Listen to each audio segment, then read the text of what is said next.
ಎಲ್ರಿಗೂ ನಮಸ್ಕಾರ. ನಮ್ಮದು ಮೊದಲೇ ವಿಡಿಯೋ ಮಾಡಿದ್ದು ನಾವು ಡ್ರ್ಯಾಗನ್ ಫ್ರೂಟಿಂದ. ಅದ್ರ ಬಗ್ಗೆನ ಒಂದು ಸ್ಟೆಪ್ ಮುಂದುವರೆದು ನಾವು ತೆಂಗಿನ ಸಸಿ ನಾಟಿ ಮಾಡ್ಬೇಕಂತ ನಮ್ಮ ಹೊಲಕ್ಕೆ ಡಿಸೈಡ್ ಮಾಡಿದೆ. ಎಲ್ಲ ಕಡೆಯಿಂದ ಪೂರ್ತಿ ಸರ್ಚ್ ಮಾಡಿ ನೋಡಿದ್ವಿ. ಆಮೇಲೆ ಒಂದು ಕಾರ್ಯಾಗಾರ ಅಟೆಂಡ್ ನಾವು ಪಾಸಿಟಿವ್ ತಮ್ಮ ಅಂತ ಹೇಳಿ ಚೌಡಕಟ್ಟೆ ಗ್ರಾಮ, ಮೈಸೂರು ಜಿಲ್ಲೆದೊಳಗೆ.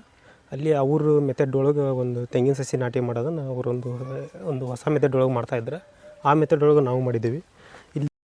ನೀವು ಇಲ್ಲಿ ನೋಡ್ತಿರ್ಬೋದು. ಈಗ ನಾವಿಲ್ಲಿ ಇದನ್ನ ತೆಂಗಿನ ಸಸಿನ ನೆನೆ ಹಾಕಿ ಇಲ್ಲಿಗೆ 90 ದಿನ ಆಯಿತು.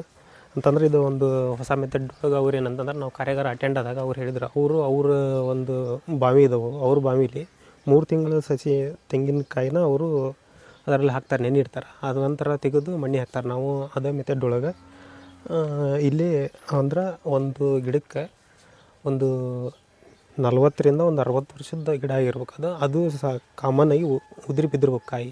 ಅಂಥ ಕಾಯಿನ ತೊಗೊಂಬಂದು ಆರಿಸ್ಕೊಂಬಂದು ನಾವು ಕೆರೆ ಅಥವಾ ಬಾವಿಲಿ ಅಥವಾ ಮಣ್ಣಲ್ಲಿ ಹಾಕ್ಬೋದಿತ್ತು. ನಮಗೆ ಅದೊಂದು ಸ್ವಲ್ಪ ವ್ಯವಸ್ಥೆ ಸರಿಯಾಗಿಲ್ಲದ್ರಿಂದ ಇಲ್ಲೇ ನೀರು ಹಾಕಿದ್ದೀವಿ. ಡೈಲಿ ನೀರು ಚೇಂಜ್ ಮಾಡ್ತಾಯಿದ್ದೀವಿ.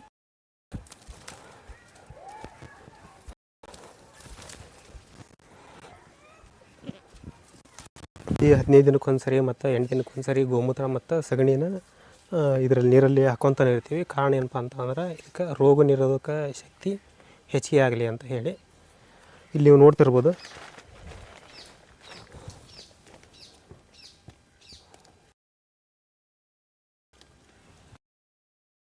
ಇದ್ರ ಮೇಲ್ಗಡೆ ಎಲ್ಲ ಗೋಮೂತ್ರ ಮತ್ತು ಸಗಣಿದಿನ್ನು ಇದು ಹಂಗೆ ಇದೆ.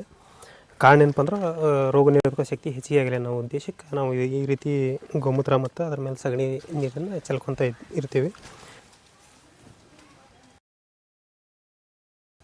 ನೆಕ್ಸ್ಟ್ ಇದು 90 ದಿನ ನೀರಲ್ಲಿ ನೆನೆ ಹಾಕಿದ್ವಿ. ಇದ್ರ ನೆಕ್ಸ್ಟ್ ಪ್ರೊಸೀಜರ್ ಏನಪ್ಪ ಅಂದ್ರೆ, ನಮ್ಮದು ಇದನ್ನು 1 ತಿಂಗಳು ಗೋಕೃಪಾಮೃತ ಅಥವಾ ಜೀವಾಮೃತದಲ್ಲಿ ನೆನೆ ಹಾಕಬೇಕು.